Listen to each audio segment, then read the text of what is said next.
Olá, doutores e doutoras, como vão? Aqui professor Márcio, com mais uma videoaula.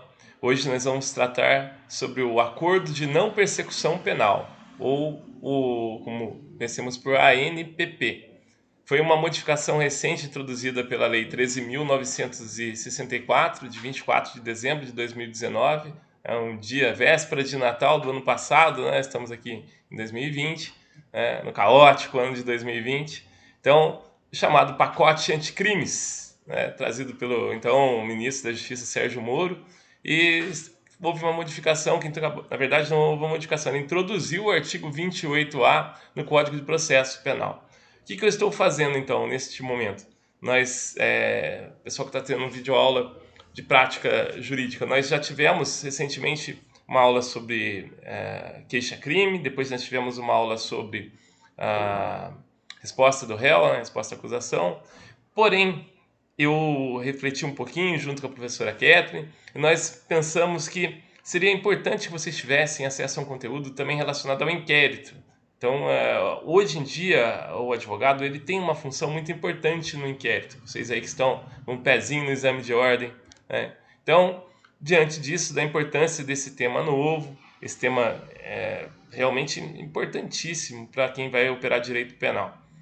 E o inquérito, hoje em dia, ele tem assim uma participação muito maior do advogado do que tinha no passado. Embora seja um procedimento administrativo, onde não se cabe o exercício do contraditório, da ampla defesa, de maneira tão efusiva como nós temos no, na, no processo, mas levamos em consideração que é uma fase preliminar ao processo, né? E qual o papel do advogado no inquérito? Muitas vezes eu sou contratado, eu como advogado criminalista, sou contratado para atuar na fase do inquérito. É muito bom quando isso acontece, porque primeiro nós já podemos analisar a situação de uma maneira preliminar, já podemos conversar com o cliente, saber dele, né, o que de fato aconteceu, já orientá-lo acerca do que pode acontecer, dependendo do que vai ser apresentado como provas ou indícios nessa fase do inquérito. Então é uma coisa importante. Então, um brinde para vocês, uma dica. Se seu cliente não sabe direito o que vai falar ainda, se a tese defensiva ainda não está definida, se há dúvidas sobre a prática do crime ou não, se há dúvidas sobre o nexo de causalidade ou não, o melhor que tem que fazer, o melhor que se pode fazer, a princípio, é não falar. É arguir, socorrer-se do direito constitucional do silêncio, sem que isso torne prejuízo. Então, simplesmente diz que vai falar em juízo e pronto. Entenderam? Se não há ainda uma definição, é o melhor a fazer. Mesmo porque existe a possibilidade de haver uma nova oitiva. Eu recentemente tive um caso em que isso aconteceu. Ah, eram dois clientes, né? E eles ficaram na dúvida. A gente não sabe bem o que vai falar, se a gente sei, se a gente confessa, se a gente nega, não sei. Aí eu falei, olha, podem pensar. Eu sempre oriento da seguinte maneira, gente.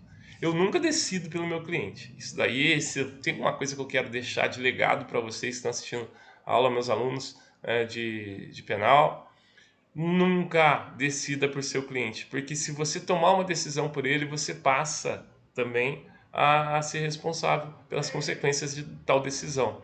Então, qual é o nosso papel de advogado? É mostrar para o cliente que, olha, se você optar por tal caminho, pode chegar a tal lugar. Se você decidir dessa forma, a consequência pode ser essa. Então, aí você vê o que você vai fazer.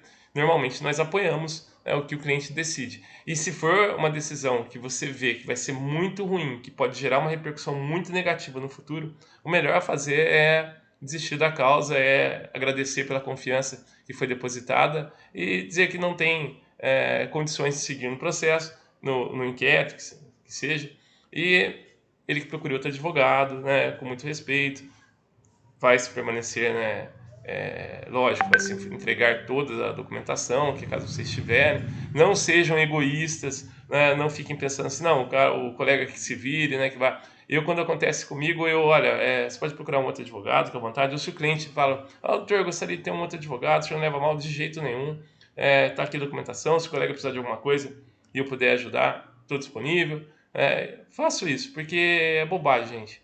O seu cliente nunca vai ser o cliente do outro nunca vai ser o seu cliente. Cada um tem o seu cliente e pronto. Bom, então, mas nessa fase do inquérito, isso daí eu senti na obrigação de dividir isso com vocês, né, de trocar essa experiência e também essa modificação legislativa, que é fruto de uma moderna política criminal, ela trouxe um alento, ela trouxe uma nova perspectiva, principalmente para quem? Não para o criminoso habitual, como, né, classificou certa feita Enrico Ferri, mas para o criminoso ocasional. Às vezes até a palavra criminoso é pesada quando a gente fala o criminoso, porque qualquer um de nós está sujeito a cometer um ilícito, qualquer um de nós está sujeito a violar a lei, mas isso não nos torna bandidos, isso nos torna criminosos de maneira geral, mas não de maneira especial, de maneira específica, porque nem todo mundo que viola a lei merece esse rótulo de criminoso, de bandido. Não, porque pode ser que um homem de bem, em determinado momento de sua vida, por uma fraqueza de caráter, uma fraqueza moral, por uma necessidade, por uma ilusão, ele venha praticar um ilícito, uma falsa percepção da realidade, uma necessidade que às vezes as pessoas pensam que tem e que não tem, possa vir praticar um ilícito e deve, sem dúvida nenhuma, responder na medida de sua culpabilidade. E culpabilidade, nós já sabemos, é juízo de reprovação da conduta, já considerada atípica e antijurídica. Então, princípio da individualização da pena. Olha quanta coisa que eu estou falando aqui nesse momento que você já viu, que você sabe e que você percebe a importância agora no momento da aplicação. Tudo que a gente estuda em matéria de direito penal vai ser útil um dia, pode ter certeza. Então, qual é a proposta? Essa moderna política criminal. Até estou começando um trabalho bem interessante com o pessoal do primeiro período, que a grade da FACIC e da FASC mudou, uma imposição do MEC, houve uma modificação e agora nós temos no primeiro período não só a teoria geral do crime, mas também muita ênfase à criminologia. Então é importante fazer uma distinção entre o que é criminologia, o que é política criminal e o que é o direito penal. Ver os objetos de estudo, de trabalho de cada um deles. Então, pensando nisso, vamos lá. O crime acontece. Quem primeiro estuda é a criminologia. Ela vai entender quem é o homem criminoso, qual foi o fato social desencadeado, vai analisar o comportamento da vítima. Esse estudo esse estudo científico, ele cabe a quem? A criminologia. Depois que se tem um laudo, se tem já uma ideia do que aconteceu, produzida pela criminologia, já foi identificada a espécie de criminoso, como nesse caso que eu acabei de citar, o criminoso habitual, que normalmente não teria praticado o crime, mas a situação forçou a fazê-lo, passa-se então a um estudo da política criminal. O que pode ser feito para melhorar uma situação dessa? Será que o que pode ser feito, por exemplo, para diminuir o encarceramento? O que pode ser feito? Será que a pena de prisão, do jeito que ela está hoje, ela é eficaz? Então, olha que interessante. Quem pensa sobre isso são os entes estatais que pensam em políticas criminais. Então, o que é o estudo da criminologia? É o fenômeno crime, é o ente criminoso. Qual o objeto de estudo da política criminal? A busca por soluções, seja na diminuição dos crimes, seja inclusive na tipificação penal de algumas condutas que não estão previstas em lei. Agora que eu toquei nesse assunto, o que cabe ao direito penal? O direito penal cabe à normatização. É o direito penal que vai normatizar. Então, a criminologia, a política criminal e o direito penal, eles caminham juntos nesse sentido. Então, nesse sentido, a política criminal, ela oferece o que nesse momento para nós? Por meio do pacote anticrimes, anticrime que é fruto de política criminal, de uma moderna política criminal, nos trouxe nesse aspecto a chamada ANPP, o Acordo de Não Persecução Penal. E o Guilherme Souza Nutti tem uma obra, né, maravilhosa que trata sobre isso. E, inclusive, doutores, não se animem muito nisso aqui para TCC, porque ainda tem tem pouca bibliografia sobre isso. É muito recente. Se até o seu TCC tiver evoluído, né, com mais bibliografia, beleza. Dá até para fazer um TCC agora, mas não com um título isolado sobre isso. Tem que ir ampliar um pouquinho mais, tem que misturar com uma outra coisinha aí para poder ter fontes de pesquisa. Bom, mas ainda assim possível, um tema legal, porém, de maneira específica, não tem tantas obras, ok? Eu estou adquirindo as que eu vejo que não diferem muito das que eu tenho, para já fazer uma biblioteca sobre isso, porque é um assunto muito interessante. Pois bem, vamos seguir. O Guilherme Solanucci, como eu dizia, ele aponta que é uma medida criminal que busca, né, evitar o encarceramento de quem comete uma infração penal sem muita expressão.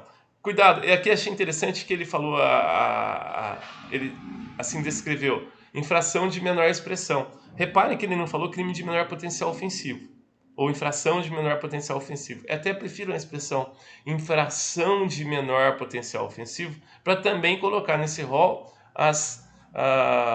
não só os crimes, mas também as contravenções penais, que nós já sabemos são espécies de ilícitos que não se confundem com o crime. Bom? Legal, teve uma lembrança lá do primeiro período, né? Então, vamos lá. Se parte da ideia de que prisão é para quem precisa. A prisão não foi feita para todo delinquente. A prisão não foi feita para todo mundo que viola a norma penal. Não. A prisão, inclusive, é uma exceção. Isso é correto. Se vocês observarem, existe uma quantidade de presos imensa no Brasil, presos preventivos. Agora, com condenação efetiva não tem tanto assim, se for comparar proporcionalmente. Tem sim, tem muito, né? Mas existe uma gama, um percentual bem significativo de presos preventivos, o que nos estranha num processo penal que é voltado para a ideia de que a prisão é uma exceção. Mas isso é discussão para outro dia. É que eu me lembrei agora, achei interessante pontuar. Vamos seguindo. Então, a justiça contida na reparação rápida do dano, que é o que se propõe um acordo de não persecução penal, isso se aproxima muito de um conceito chamado justiça restaurativa, que é um conceito muito mais amplo do que simplesmente nós temos aqui com o acordo de não persecução penal. A justiça restaurativa ela tem uma participação muito grande da vítima também. Há uma negociação, se estabelece de uma maneira consensual sobre a sanção a ser aplicada ou medidas outras que não o encarceramento. Isso faz parte de uma coisa chamada justiça restaurativa. Quando você tiver um tempinho, busca aí, faz uma pesquisa sobre isso. É bem interessante. Estamos falando aí de política criminal. Não? Distante da nossa justiça. A nossa justiça, no modelo em que ela está no Brasil, ela é chamada de uma justiça retributiva. Ela ainda visa exclusivamente fazer com que o sujeito tem como finalidade da pena, inclusive previsto lá no caput do artigo 59, na sua parte final, como uma das finalidades da pena. Ela ser retributiva, ou seja, ela reparar o mal social causado pelo agente. Uma retribuição, tem que retribuir de alguma forma que o sujeito fez. Lógico que a gente vai buscar que essa retribuição ela seja proporcional à conduta praticada pelo agente. Bom, também nós temos a função preventiva da pena, que é geral, de forma a desestimular que outras pessoas praticam um crime, e especial para que aquela própria pessoa não volte a incidir no ilícito. Bom, e temos também a terceira finalidade que não está prevista no caput do artigo 59, o legislador espertamente não colocou, mas nós sabemos que ela existe, que é a ressocializadora. Bom, beleza, sistema prisional, todo mundo entra, todo mundo sai. Lembra aquela máquina aquele forno do Habib's? Pois bem, então, recentemente, o advogado foi ganhando muita importância no inquérito. E agora, uma grande importância é essa, né? Nos trouxe uma mudança de panorama com relação à confissão. Se pensava, olha, qual é a relevância da confissão? Eu sempre brinquei em sala de aula, vocês devem se lembrar, eu dizia, ó, confessor só pode esperar uma coisa, condenação. Antes de 2020, era isso. Confessor só pode esperar uma coisa, amigão, condenação. E aí, o que você vai ganhar como benefício da confissão? Uma circunstância atenuante, que vai ser empregada lá na segunda fase de fixação da pena, que vai fazer, quando muito, que a sua pena se aproxime do mínimo, fixado em lei, em abstrato. É o máximo que nós tínhamos com benefício gerado pela confissão. Eu sempre achei muito pouco. Né? O cara que confessou não pode esperar outra coisa senão tinta. A gente brincava assim, né? Hoje não. Hoje tem uma importância a confessar. Qual que é a importância de confessar hoje? A possibilidade de se propor, né, de ter proposto pelo Ministério Público um acordo de não persecução penal. Presta atenção no que eu falei. Possibilidade. Porque vai ter que preencher requisitos. E outra coisa que eu vou dizer desde já, antes mesmo de começar a ler o artigo 28A com você. Ainda não tem jurisprudência consolidada sobre o tema, ele é muito recente. Sequer doutrina, entendimento doutrinário nós temos. Primeira discussão que surge. Confessou, o promotor está obrigado a oferecer o acordo de não persecução penal? Minha opinião pessoal, sim, eu entendo que sim. Entendo tratar-se de um direito subjetivo do réu. Então, que ainda não é réu, tá? Está na fase do inquérito. Se o promotor não oferecer, inclusive tem a possibilidade, a gente vai ver adiante, de ser proposto ser interposto um recurso. Vou chamar assim, porque também não conheço esse instituto, não o vi ainda, não tem bibliografia sobre isso, né? Há lá a possibilidade de se recorrer, por isso que estou chamando de recurso, à Procuradoria, que é o órgão que está acima do Ministério Público, né? do promotor aí de primeira instância. Bom, mas vou deixar isso mais adiante para a gente discutir. Mas eu sei que quando você vai entrevistar um cliente, ele vai te contar o que aconteceu, né? Ele vai te falando o que aconteceu e tal, e aí o que você faz? Você já vai orientando ele acerca do que pode acontecer. E aí uma das possibilidades que você deve fazer é, se aconteceu, se você fez, existe a possibilidade da confissão. Se você confessar, antes o que eu dizia, a gente vai trabalhar por uma fixação de uma pena justa, uma pena que seja razoável, uma pena que seja proporcional. Era essa a conversa que eu tinha. Hoje eu vou além, hoje eu digo, se você confessar agora, há chance da gente ter um acordo de não persecução penal. Mas desde que preencha os requisitos legais. Bom, lembre-se disso. Não vai ser qualquer tipo penal que vai ser possível acordo de não persecução penal. Mas sendo possível, você, ao entrevistar seu cliente, você obrigatoriamente deve consignar, deve deixar a ele aberta essa possibilidade. No caso que eu acabei de citar, eram duas pessoas de bem, pessoas comuns, não tinha nada, nenhuma índole criminosa, nitidamente por um momento de fraqueza, precisando de dinheiro, um temendo pela saúde do outro. O que eles fizeram? Praticaram uma fraude. Praticaram uma fraude, a fraude foi descoberta e eles poderiam até tentar negar, poderiam até fornecer outros elementos, discutir, tal. Mas você percebe ao conversar com eles que a consciência estava pesada, que eles estavam com aquela culpa, a culpa estava incomodando e eles queriam botar para fora. Você vai ver quando você começar a advogar, você que está me ouvindo, que muitas vezes o cliente ele fala com o advogado, ele acabou de falar com o advogado e ele já melhora. É impressionante. Eu gosto muito de assemelhar a função do advogado do médico, né? Por isso que também são ambos tratados por doutores, que o sujeito às vezes ele acaba de contar o que aconteceu, ele já melhora.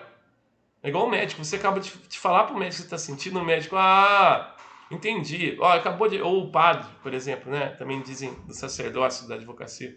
O sujeito acabou de confessar, no confessionário já dá aquela aliviada, né? Isso acontece, a gente percebe isso na prática. Então, às vezes a pessoa confessou, está se aliviando ali, falou, e você tem esse momento para quê? Para causar esse arrefecimento no sofrimento dela. Quer dizer que, olha, existe a possibilidade de você não ser preso. Porque a gente sabe que a regra, né, é não prender, mas há sempre uma condenação em pena privativa de liberdade. Porque os tipos penais eles prevêem condutas e combinam penas privativas de liberdade como regra. Sabemos que existem exceções, como por exemplo no porte de drogas para consumo próprio. Mas é outra história, não entro aqui. Então, para fechar, antes de entrar propriamente na matéria, achei importante falar sobre isso com vocês, né? E deixar bem claro que hoje a confissão ela tem uma importância muito grande, né? Ela pode ajudar muito, muito, principalmente a pessoa que não é um criminoso habitual. Pode ajudar muito aquela pessoa de bem que por uma fraqueza em um determinado momento da vida, algo que qualquer um de nós está sujeito a fazer, porque o erro é da natureza humana, né? Tem uma oportunidade de não sofrer a mão pesada do Estado, de não sentir, né, um tapa do direito penal que machuca. Bom, então beleza. Dito isso, vamos seguindo então com a matéria, né? Que falta que eu estou sentindo das aulas presenciais, né? Espero que eu esteja contribuindo de alguma forma com essas aulas com vocês. Inclusive essas aulas, a aula de hoje eu vou disponibilizar outras turmas, né, porque eu entendo que ela tem muita importância. Foi gravada especialmente para o pessoal do nono período, né, a turma da doutora Tânia Vieira, de vários outros aí, a Tânia, não me lembrei que ela é representante da sala, né, a todos, ao Juan, que foi meu monitor um tempo atrás, né, é uma turma maravilhosa, né, parabéns a Vivian, Vinícius, a todos os colegas da turma, bom?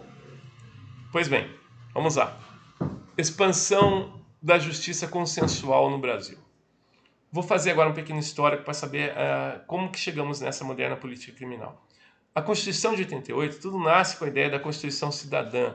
Ela, em linhas gerais, ela prevê o quê? Uma composição civil. Ela prevê que ela traz a pena como sendo o encarceramento como sendo uma exceção. Ela traz um panorama mais humano para o nosso, então, sistema penal. E olha que interessante, ela em linhas gerais, que a Constituição era sempre assim muito ampla, né? Ela prevê de forma ampla e aí vem a legislação regulamentando. Então ela chegou a prever lá a composição civil, ou seja, né, esse acordo que é feito entre alguém que foi ofendido e o ofensor. E isso toma corpo com a Lei 9.099 de 95. O Brasil sempre muito devagar, processo legiferante do Brasil é lento demais. Temos uma Constituição em 88 e só em 95 que sai a lei que cria o Juizado Especial Civil e o Juizado Especial Criminal. A Lei 9.099 de 95. E lá nós temos o Instituto da Composição Civil. Lembram disso? Então, o que é a composição civil? É um acordo entre o ofensor e o ofendido que gera a extinção do procedimento. Reparem que eu não uso a palavra processo. Termina por ali. O promotor não, o conciliador, nesse caso, ele diz, olha, o senhor quer trocar a possibilidade de ver-se processado, ocasião que o senhor pode, inclusive, né, alegar sua inocência, ou provar sua inocência, mas quer matar isso, quer matar no ninho, quer antes de começar o processo, já nesse procedimento encerrar, fazendo um acordo, se ambas as partes concordam, morre por aqui. Excelente, excelente. Principalmente que nos delitos de menor potencial ofensivo, inicialmente era 1 ano, pena máxima de até 1 ano. Depois houve uma modificação, ampliou-se para 2 anos. Então, olha, prender alguém no período de 2 anos, nessa época, o sujeito progrediria no regime lá, em regra, por 1/6. 1 ano, digamos uma pena de 1 ano. O cara vai cumprir 1/6 para ter progressão de regime, e normalmente não deve ser um crime grave, com uma pena tão pequena, não deve sequer ser apenado com reclusão. Então, para que deixar alguém, né, apenado com detenção no regime semiaberto para cumprir uma pena de meses, 2 meses, aí vai pro aberto? Para quê? Não muda nada na vida da pessoa. Então, daí, o interessante, foi criada essa composição civil. Da mesma forma, ela se ampliou para quê? Pode ser que a vítima não queira, o ofendido não queira a composição civil. Ele queira dar seguimento. É um direito dele. Lembre-se, estamos falando do Juizado Especial Criminal, não do Juizado Especial Civil. Pois ele pode propor uma reparação lá no civil. Estamos falando do criminal. Mas a vítima pode não querer o acordo. Não quero. Ou pode acontecer do próprio ofensor não querer. Mas não, eu não vou dar nada para ele, não. Inclusive, faz o seguinte, eu pago para qualquer instituição de caridade de cesta básica, mas para esse cara aí não dou R$1. Pode acontecer. Muitas vezes acontece da forma que eu estou falando. E aí se passa para quê? Para o segundo passo, que seria a transação penal. A transação penal é aí que surge a figura do promotor de justiça. Né? E aí ele surge e se faz o quê nessa proposta de transação penal? Se propõe um acordo, né, entre o Ministério Público e o ofensor. Normalmente, né, consiste no pagamento de cestas básicas a uma entidade beneficente. Então, e aí sai do cenário a figura da vítima, fica a transação penal. Bom, então, é um benefício. E não se tem nenhum procedimento. Não se tem nenhum procedimento nesse sentido. Olha que coisa interessante. Né?